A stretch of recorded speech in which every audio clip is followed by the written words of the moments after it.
In this video, I'm going to be talking about the third principle of art, which is patterns. I'm going to be going over what patterns are and what the 4 main types of patterns to look for are when you are out shooting. So let's start with what patterns are.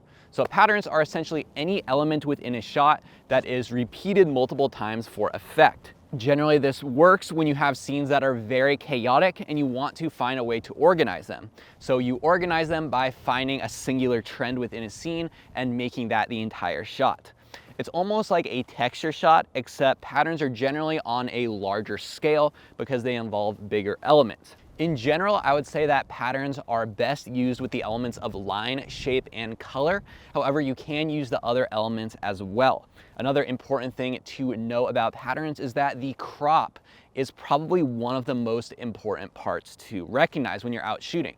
So by that, I mean, where does the frame end on your shot? And this is really important because you want to be able to make sure your pattern stays within a certain frame so it doesn't get too out of hand and start to lose the effect of the pattern. So one thing I like to do when I'm shooting patterns is I always shoot slightly bigger than I'm anticipating. So even if I know the pattern is going to be in this space right here, I'll shoot this wide just so I have room to crop, rotate, and fix things in terms of horizontals, perspective, and diagonals when I'm out editing. And I'll be going through that a bit more in the editing portion of this course, how to crop for precision so you can make these things nearly perfect. So where do you normally find patterns?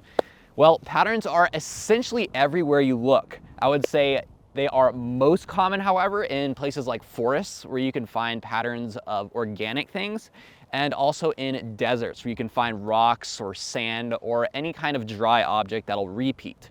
In terms of man-made patterns, they're usually easy to find on buildings and also in certain types of clothing and textiles.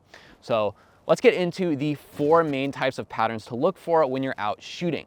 So the first pattern is the most obvious, which is a singular pattern. So this essentially means you take one repeating element and make it the entire shot. So check out this image right here. We have a bunch of sticky notes that I found on the wall, posted in a bulletin, I believe somewhere in Balboa Park in San Diego.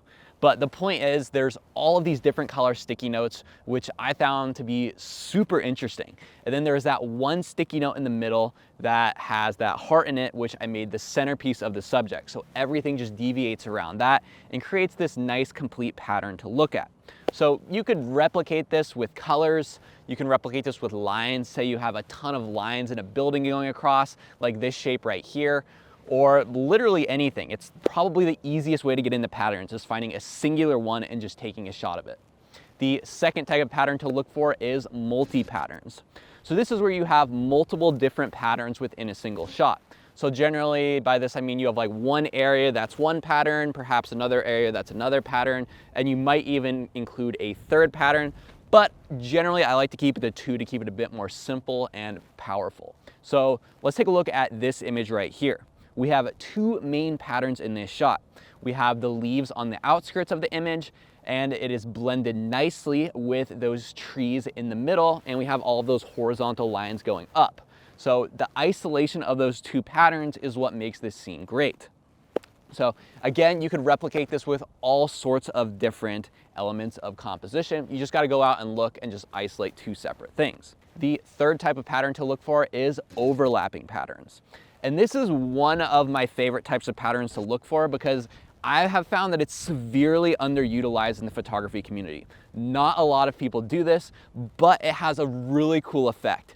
So essentially you take that same concept I was talking about before, where you look for similar elements, except you stack them on top of each other in a 3D plane. So let me show you an example. Check out this shot right here. So as you can see in the bottom half of this image, it was taken at a vineyard, and we had all of these overlapping vineyards going across the scene in the bottom, and it almost looks like a spider web mixed with crosses and kind of has this creepy vibe to it. So I combined all those patterns together to make that one conglomeration of that shape there. And then talk about balance. On the top half of this image, we have those nice smooth rolling mountains to help contrast it and just really create a full image here. So some other great places to find patterns like this are power lines. If you can go to a city where there's a ton of them overhanging, that's a cool shot. branches, if you could find places where there's lots of strange overlapping branches or flowers, like this shot right here, you can see we have all of these branches just intertwined in all these different dimensions, which creates a cool effect there. And just literally any plant that has some kind of straggly nature to it. So keep on the lookout for that. Very underutilized shot in the photography community and a way to stand out right now. The fourth type of pattern to look for is broken patterns.